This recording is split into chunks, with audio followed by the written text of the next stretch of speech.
শুভ হৈমন্তিক সন্ধ্যা।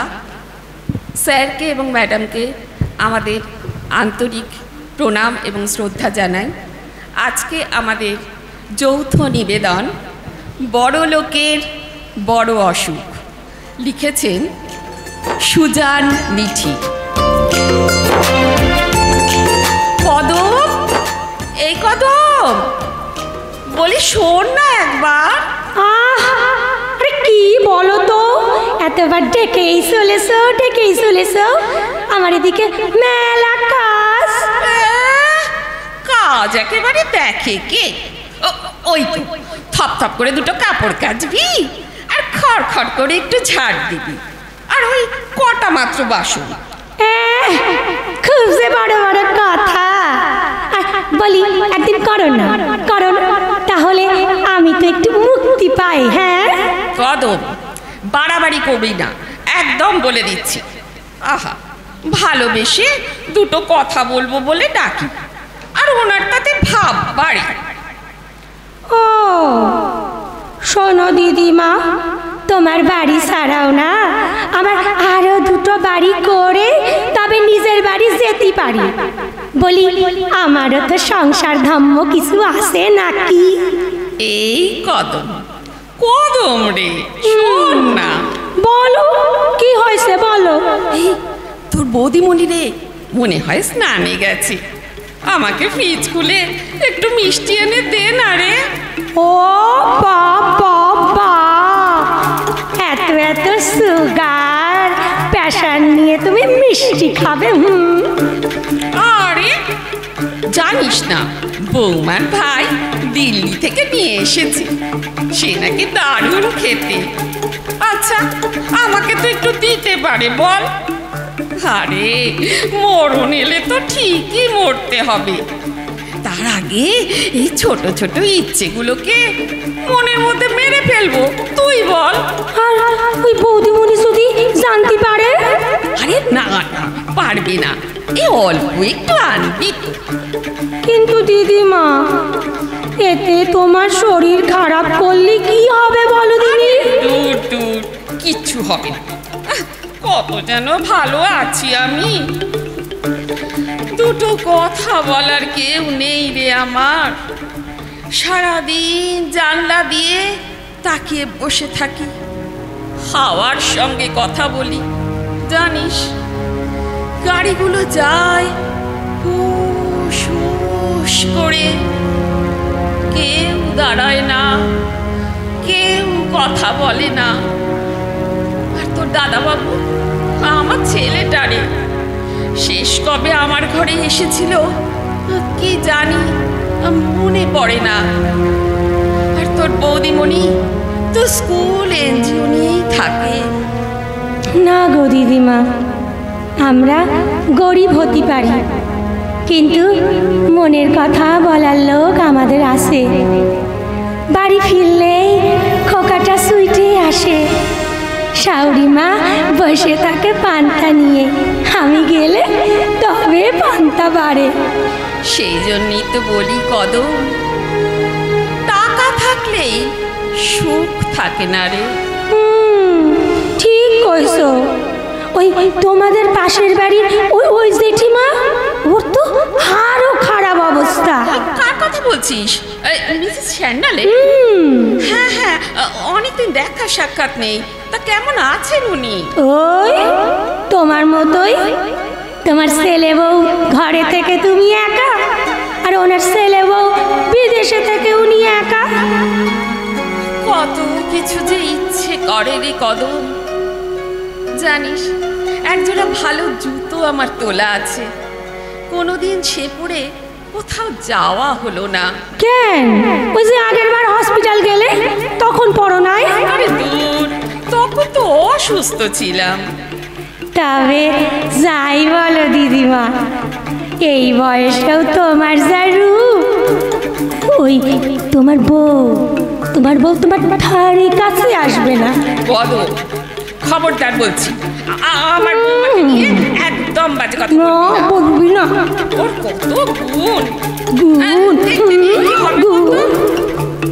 ওর এনজিওতে ও কত মানুষের সেবা করে তুই জানিস? হ্যাঁ, সেবা করে।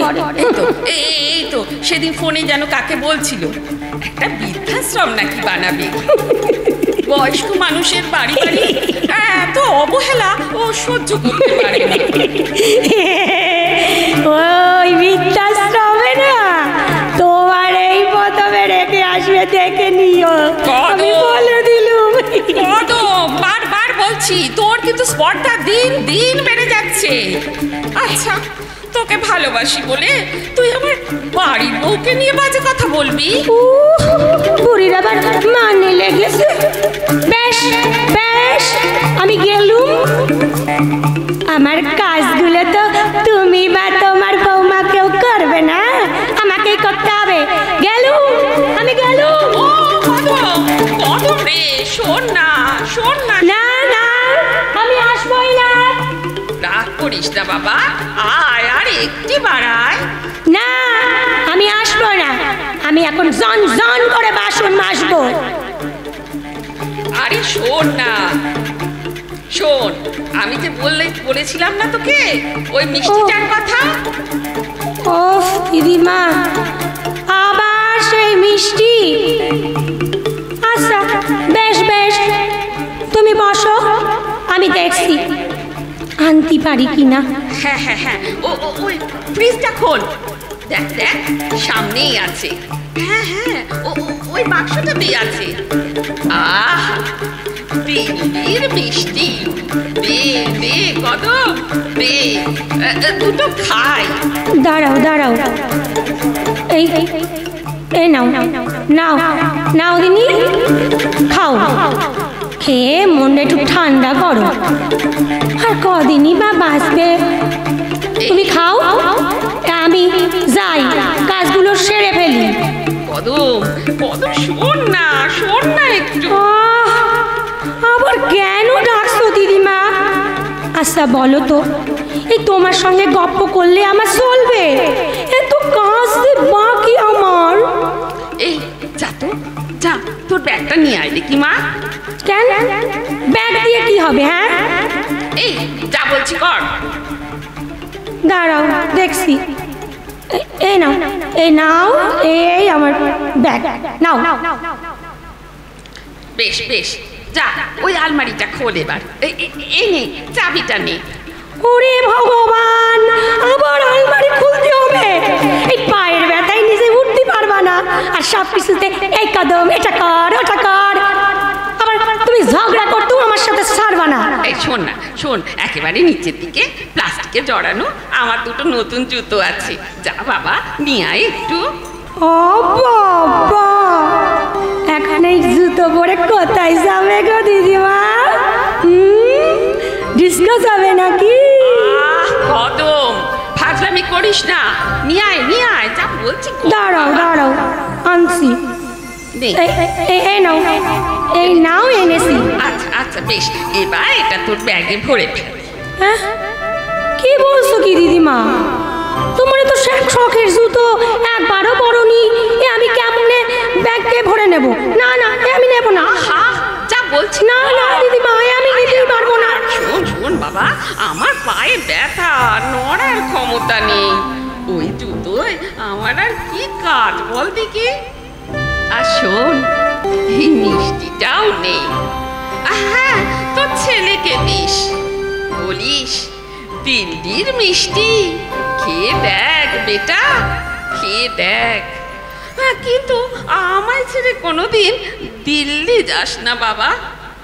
কি রে কদম, বলবি তো তোর ছেলে? দিদিমা,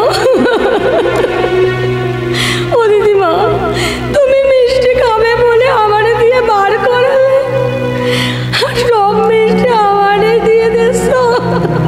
দূর পাগলি, আমার অত ইচ্ছে করে না রে। জানিস জানিস, আমার না শুধু কথা বলতে ইচ্ছে হয়। রোজ এসে আমার সঙ্গে কথা বলিস, ঝগড়া করিস, মিষ্টির চাইতে কম কিসে বল?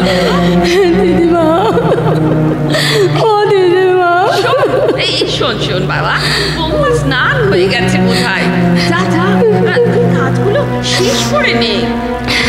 দিদিমা, ও দিদিমা, তুমি আমায় আশীর্বাদ করো গো, আমি যেন তোমার মতো কখনো একলা না হয়ে যাই। পাগলি মেয়ে, এ তো বড় লোকের অসুখ রে মা। তোরা তো গরিব, তোদের এরকম কোনো দিন হবে না, দিন হবে না। ও দিদিমা,